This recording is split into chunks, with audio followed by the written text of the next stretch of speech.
ఎవరు ఉండబోతున్నారు, ఎవరికెవరికి సంబంధాలు ఉన్నాయో ఏపీ లిక్కర్లో గతంలో వాళ్ళ ఖజానా నింపుకోవడం కోసం ప్రజల ఆరోగ్యంతో ఆటలాడి ప్రజల్ని ఒక దుర్భర పరిస్థితుల్లోకి నెట్టివేసిన ప్రతి ఒక్కరూ కూడా వాళ్ళ ఖజానా నింపుకోవడం కోసం వారందరూ ఖచ్చితంగా చట్టపరిధిలో శిక్ష అనుభవించాల్సిందే. ఎవరికొరికి లింకులు ఉన్నాయనే విషయం బయట ఇప్పటికే ఛార్జ్షీట్లో చాలా వరకు ప్రస్తావించారు. ఇప్పుడు 12 మంది దాకా ఇప్పటికే జైల్లో మగ్గుతున్నారు నిన్న జరిగిన అరెస్ట్తో సహా. కాబట్టి దీంతో సంబంధం ఉన్న ప్రతి ఒక్కరు కూడా ఇంకోటి వైపు రాష్ట్ర ఖజానాన్ని కొల్లగొట్టడం కాకుండా రెండో వైపు ప్రజల ఆరోగ్యంతో కూడా ఆడుకున్నారు. వారి జేబుల్లోంచి ఖర్చు పెట్టించేసి వాళ్ళు ఇవాళ వేల మంది చనిపోవడానికి, కొన్ని లక్షల మంది అనారోగ్యం బారిన పడడానికి కారణమయ్యారు. కాబట్టి ఈ ప్రకృతి క్షమించదు, ప్రభుత్వం కూడా ఉపేక్షించదు. రద్దు చేసుకోకపోతే మాత్రం పోరాటం చేస్తామంటున్నారు తెలంగాణ సీఎం రేవంత్ రెడ్డి. ఏం చెప్తారు? అది కాదు, తెలంగాణ సీఎం మాట్లాడుతున్నప్పుడు ఈ రకంగా విద్వేషాలు పెంచేలాగా మాట్లాడకూడదు. ఎందుకంటే వారు అనేక విషయాల్లో తెలంగాణలో అనుమతులు తీసుకోకుండా, సిడబ్ల్యూసీ అనుమతులు తీసుకోకుండానే మొదలుపెట్టారు, అపెక్స్ కౌన్సిల్ అనుమతులు తీసుకోకుండానే మొదలుపెట్టారు.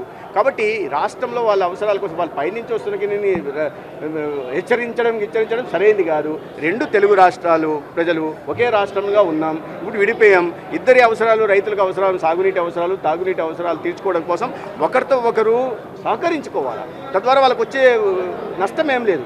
ఎందుకంటే సగటున 1500 నుంచి 2000 దాకా టీఎంసీలు సముద్రంలోకి పోతున్నాయి.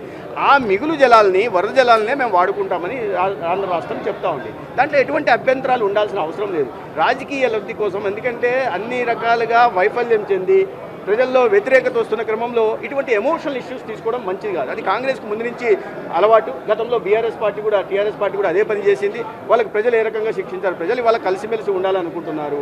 ఎవరి మట్టి కొట్టాలని ప్రయత్నం చేయదు, ఎవరి నోట్లోని లాక్కోవాలని చూడట్లేదు. కాబట్టి ఆ పరిస్థితుల్లో సహకరించుకొని అటువైపు రైతులు బాగుండాలా, ఇటువైపు రైతులు బాగుండాలా. రేపు రాబోయే రోజుల్లో తెలుగు ప్రజలంతా ఐకమత్యంగా ఉండి ఈ దేశ ప్రగతిలో వికసిత భారత్ నిర్మాణంలో 2 రాష్ట్రాలు ముందు ఉండాలనే దిశగా ప్రయత్నాలు చేయాలి. మీరు పలుమార్లు యత్నించినప్పుడు గుంటూరు ప్రభుత్వ ఆసుపత్రిలో వైద్యులు మాత్రం సరైన సమయానికి అందుబాటులో ఉండట్లేదు.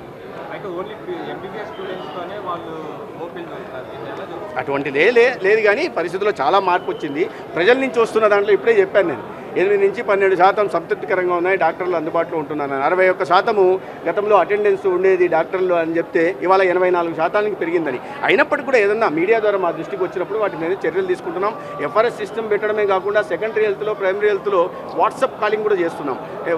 వాట్సాప్ వీడియో కాలింగ్ కూడా తీసుకోవడం, వాళ్ళు ఏదైనా తప్పు జరిగితే వాళ్ళకి నోటీస్ ఇవ్వడం, మెమో ఇష్యూ చేయడం, లేకపోతే వాళ్ళ అన్నుల లీవ్ను కట్ చేయడం, లేకపోతే మరి కాస్త తీవ్రమైన చర్యలు కూడా తీసుకుంటున్నాం. దాని కారణంగా ఇలా చాలా మార్పు వచ్చింది. ఇంకా మార్పు రావాల్సింది, నేను ఒప్పుకుంటాను. ఇంకా మార్పు రావాల్సిన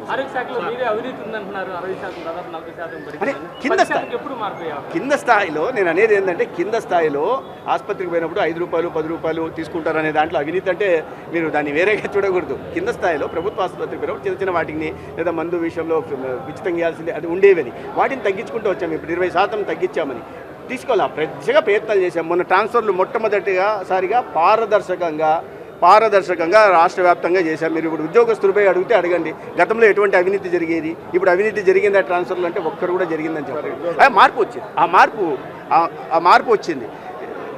సార్, విదేశాల్లో వైద్య విద్యార్థి చదివినటువంటి విద్యార్థులకి విజయవాడ వాళ్ళకి ఎలాంటి న్యాయం చేయబోతున్నారు? న్యాయం చేయాలనే ప్రయత్నం చేస్తున్నాం. ఏదైతే ఎన్ఎంసీ గైడ్లైన్స్ ప్రకారం ఎవరైతే గతంలో అక్కడ ఈ ఆన్లైన్లో చేశారో దానికి సరైన కాంపెన్సేటరీ సర్టిఫికేట్ని అక్కడికి వెళ్ళి చేయడం కానీ, లేదా ఇక్కడికి దానికి ఆ పరిమితికి ఆ కాలానికి ఈ క్లర్క్షిప్ చేయడం కానీ, ఇంటర్న్షిప్తో పాటు క్లర్క్షిప్ చేస్తే ఎవరైతే కాంపెన్సేటరీ సర్టిఫికేట్ ఇస్తారో ప్రతి ఒక్కరు కూడా న్యాయం చేయాలని ఉన్నాం.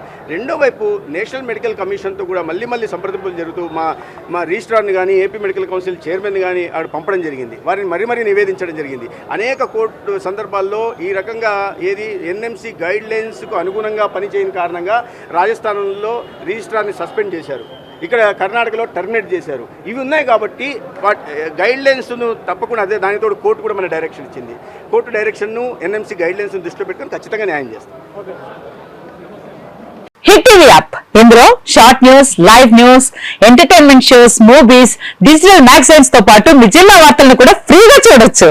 ఇంకెందుకు ఆలస్యం, వెంటనే హిట్ టీవీ యాప్ ని డౌన్లోడ్ చేసుకుని ఫ్రీగా ఎంటర్టైన్మెంట్ పొందండి. Hit TV app. Hit TV app. Please download hit TV app. Hit TV app ని ఫ్రీగా డౌన్లోడ్ చేసుకొని ఎంజాయ్ చేయండి. మీకు నచ్చిన ఎంటర్టైన్మెంట్ కోసం హిట్ టీవీ యాప్ ని ఫ్రీగా డౌన్లోడ్ చేసుకుని ఎంజాయ్ చేయండి. హిట్ టీవీ యాప్ ని డౌన్లోడ్ చేసుకుని ఆస్వాదించండి, ఆశీర్వదించండి. ఇంతమంది సెలబ్రిటీలు హిట్ టీవీ యాప్ ని డౌన్లోడ్ చేసుకోండి అని చెప్తున్నారంటే ఎంత మంచి యాప్ ఆలోచించండి.